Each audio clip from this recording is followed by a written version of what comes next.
अस्सलाम वालेकुम, मैं अरसल चौधरी। और एक सवाल जो सबसे ज़्यादा पूछा जाता है ना सिर्फ मुझसे बल्कि पूरी दुनिया के हर एक मोटिवेशनल स्पीकर से, हर एक आलिम से ये सवाल पूछा जाता है कि हमारी ज़िंदगी का मकसद क्या है, हमारा मकसद क्या है, अपनी तलाश कैसे करें, कैसे फाइंड करें कि हमारा मकसद क्या है। लेकिन इस सवाल का जवाब देने से पहले मैं आपसे एक छोटा सा सवाल करता हूँ कि क्या हम सब ने कुरान पाक पढ़ा है। ऑब्वियसली कुरान पाक पढ़ा तो सब ने होता है, मोस्टली हर मुसलमान ने कुरान पाक पढ़ा है, लेकिन क्या हमने कभी कुरान पाक को समझा है। हम सवाल चेंज करते हैं, क्या हमने कभी कुरान पाक को समझा है, क्या हमने कभी कुरान पाक से ये पूछा है कि हमारी ज़िंदगी का ये सवाल है, इस सवाल का जवाब क्या है। हम इस दुनिया के सारे मौलवियों के पास भागते हैं, हम मोटिवेशनल स्पीकर्स के पास भागते हैं, हम टीचर्स के पास भागते हैं इस सवाल का जवाब लेने के लिए कि हमारी ज़िंदगी का मकसद क्या है। लेकिन क्या हमने कभी कुरान पाक से पूछा है कि हमारी ज़िंदगी का मकसद क्या है।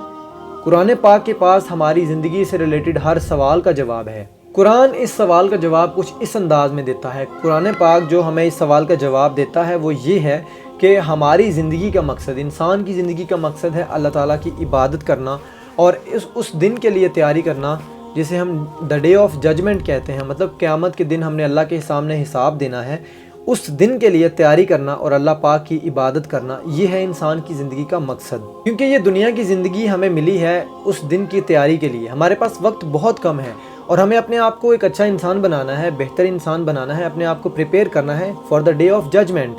ये हमें कुरान कहता है। लेकिन सिर्फ अल्लाह की इबादत करना ही काफ़ी नहीं है। अल्लाह ताला की इबादत के साथ साथ हमें अल्लाह की मखलूक, अल्लाह की बनाई हुई दूसरी मखलूक़ात के हकूक़ भी पूरे करना ज़रूरी है। अगर हमें किसी भी डिग्री को हासिल करना है, उसमें पास होना है, तो हमें सारे के सारे सब्जेक्ट्स में पास होना ज़रूरी है।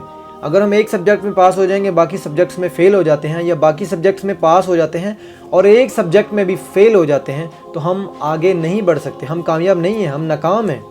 तो अल्लाह ताला की इबादत के साथ साथ हमें अल्लाह की मखलूक़ात के जो हुकूक़ हैं, इंसानों के हुकूक़, जानवरों के हुकूक़, इन सब के ऊपर अल्लाह ताला ने बार बार कहा है कि मैं अपने हुकूक़ तो माफ़ कर दूँगा लेकिन इंसानों के हुकूक़ कभी माफ़ नहीं करूँगा। लोग कहते हैं कि मुझे अल्लाह ताला से बहुत प्यार है, मुझे अपने बनाने वालों से बहुत मोहब्बत है, मैं नमाज़ भी पढ़ता हूँ, मैं रोज़े भी रखता हूँ, मैं हज भी करता हूँ, मैं सदका भी देता हूँ, मैं गुनाहों से भी बचता हूँ, मैं जो है सारे के सारे अच्छे काम करता हूँ। लेकिन अगर आपने लोगों को तकलीफ़ पहुँचाई, लोगों के लिए दिल में बुरी सोच रखी, लोगों के लिए दिल में बुग़्ज़ और हसद रखा, लोगों के साथ बुरा सलूक किया, किसी का हक़ खाया, तो यकीन करें कि आपने अल्लाह ताला से कभी प्यार किया ही नहीं, कभी अल्लाह से मोहब्बत की ही नहीं, क्योंकि आपने कभी अल्लाह की मखलूक से प्यार नहीं किया।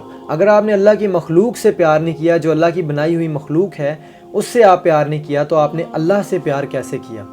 ये है हमारी ज़िंदगी का मकसद कि अल्लाह की बनाई हुई मखलूक के साथ अच्छा सलूक करना, अल्लाह की बनाई हुई मखलूक के साथ मोहब्बत और प्यार से रहना, उनके हक़ पूरे अदा करना और अल्लाह ताला की इबादत करना, ये है हमारी ज़िंदगी का मकसद। और अपने आप को प्रिपेयर रखना for the day of judgement, क्योंकि मरना तो हर किसी ने है, ये बात हर बंदा जानता है कि एक ना एक दिन हमने मरना है।